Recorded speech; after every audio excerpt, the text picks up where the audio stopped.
Okay, so you join us at the next installment of Andy's budget overland build. We managed to make it 2 blocks from the workshop.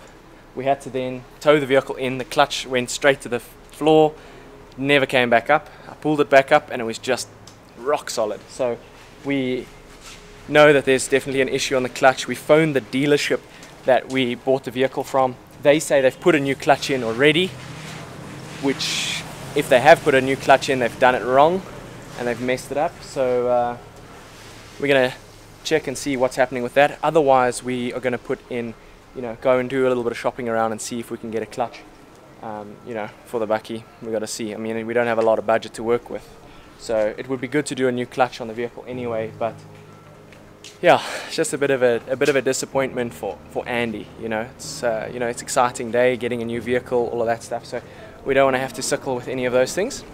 But it's fine. We here at Heinz Workshop, the vehicle's in good hands. We're going to get the thing sorted out. So it turns out it's not necessarily the clutch. The dealers said that they put a new clutch in. We've checked that out. It seems to seem they did put a new clutch in, but it's the slave cylinders that have which wasn't repaired. Which was not repaired. So it's absolutely rusted and gunked up, and so basically that was a ticking bomb. This piston moves in and out, which moves the fork on your clutch, and that is rusted completely. Yeah. So we're going to have to just get a new one and put it in. That's just not worth repairing. Is it seized up as well? It's completely seized, and that would be why you have no clutch. We would have had no. So we just pushed it basically the last time and it locked up, and then... And that's it. Yeah, okay. So that fact that the clutch was so jittery the whole time that you were talking about was the fact that this wasn't releasing properly or going in properly. Okay. So actually, it's good to change this. When you replace the clutch, it's not damaged. this is something that you would normally replace or rebuild. But the dealership obviously took it upon themselves not to do so. That's basically, we're going to replace that, and hopefully we should be rocking and rolling. 100%, then the clutch should be fine. We'll check a few other things on it. I do want to have a new hydraulic hose made, because the way the people rerouted the hose, it's now been rubbing, so that hose is damaged, which will be another thing that'll let us down the road, because it won't maintain pressure and it'll just burst there. So it's just worth pulling out that whole hydraulic hose, having a new one made and putting it in. Perfect. And then we'll put some shielding around it, which is best for 4-wheel drives, so that we eliminate any rubbing of components, and then we should be good to go. Perfect. We managed to move the Bakkie now. It's at least parked up for the weekend. We're gonna tackle this at another time. We've got to wait for some parts and things like that. Obviously things would like to happen on a Friday afternoon when we can't do anything about it, but it is what it is. And we'll pick up with you guys once we're back in the workshop. Might be a little while. I am about to go on a first aid course for the next 9 days, so I'll be back in the workshop and filming, hopefully in a couple of weeks time, and we can get Andy's Bakkie all sorted out, running, and start properly with the build.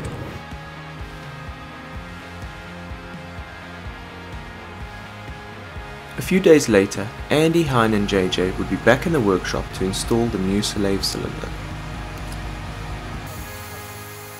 And now, with the vehicle running, Andy would be able to head over and get his windscreen replaced and get the Isuzu in for a good wash.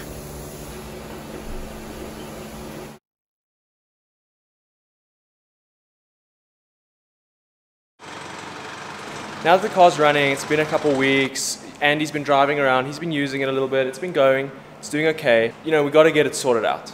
There's some things we need to get done. So what we're going to do today is we're going to get it up on the lift, we're going to have a look underneath, and we're going to see from front to back what are some projects that we're going to have to work on over the coming episodes.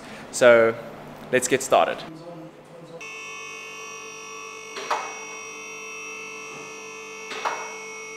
And there's a lot going on here. Front shock absorbers are damaged because basically what they've done is they've lifted the vehicle without adjusting the actual suspension correctly, so they haven't replaced the shock absorbers, and then what that's done is it's bottomed the vehicle out. So the shocks are damaged up front. We're seeing the same thing on the rear. What they've done is they've actually taken the rear shackle and they've cut it halfway, and then they've welded in a piece of metal in between to kind of make an extended shackle. So that's yeah, a bunch of crap.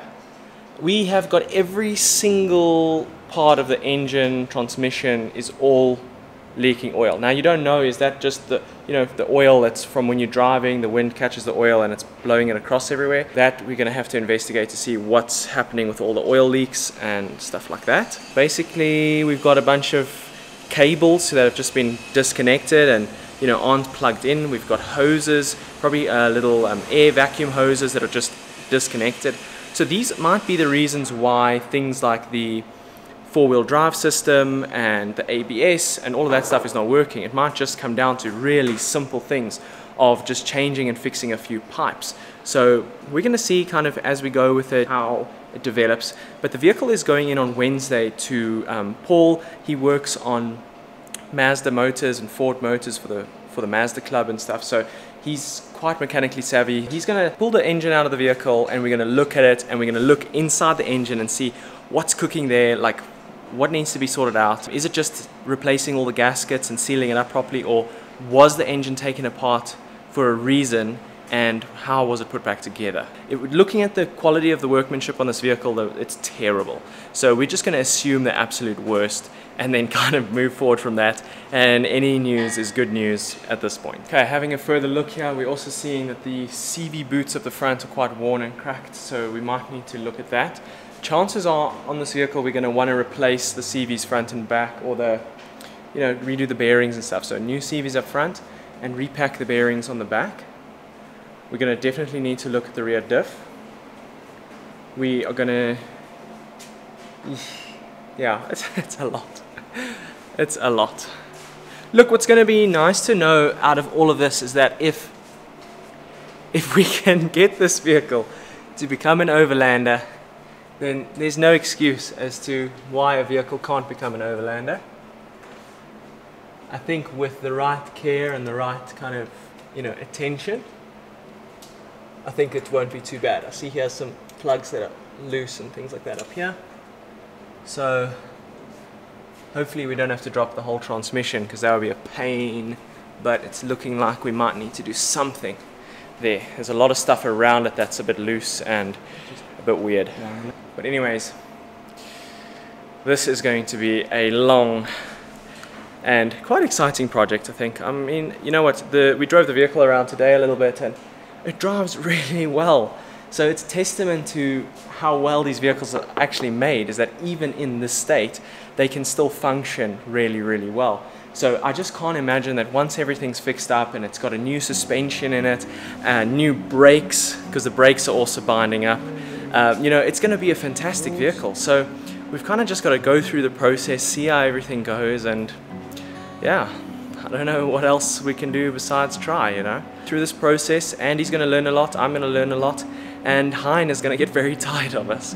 But it's all for a good cause, it's all for a lot of fun. We managed to get under, have a look, we've diagnosed a couple things. There is no front right ABS sensor, so we need to order that. We've got to look at, there's a couple connections around the transfer case where there's just cables that are loose. There is a little pipe which I think is for engaging the rear diff lock, which is loose. We need to just get a new little pipe like this. So we might have the diff lock working for a couple of bucks, and we might have the four-wheel drive system working for a couple of bucks. That's quite nice. The front right ABS sensor I think is it's about 1,000 Rand or something. So it's not major, but at least we can kind of get that into the system, because if that's missing, we're definitely going to be struggling with the ABS, because all the other speed sensors seem to be looking good. So we'll have a look at that, we'll see, then hopefully we can get the speedometer working again. If we can sort that out, then that's a lot of the big problems kind of done and dusted. But tomorrow the vehicle goes into Paul, they're going to pull the engine, they're going to inspect to see what's going on there and all that stuff. So join us next week once we're there at Paul's workshop, and we can have a look at really what's going on inside this monster.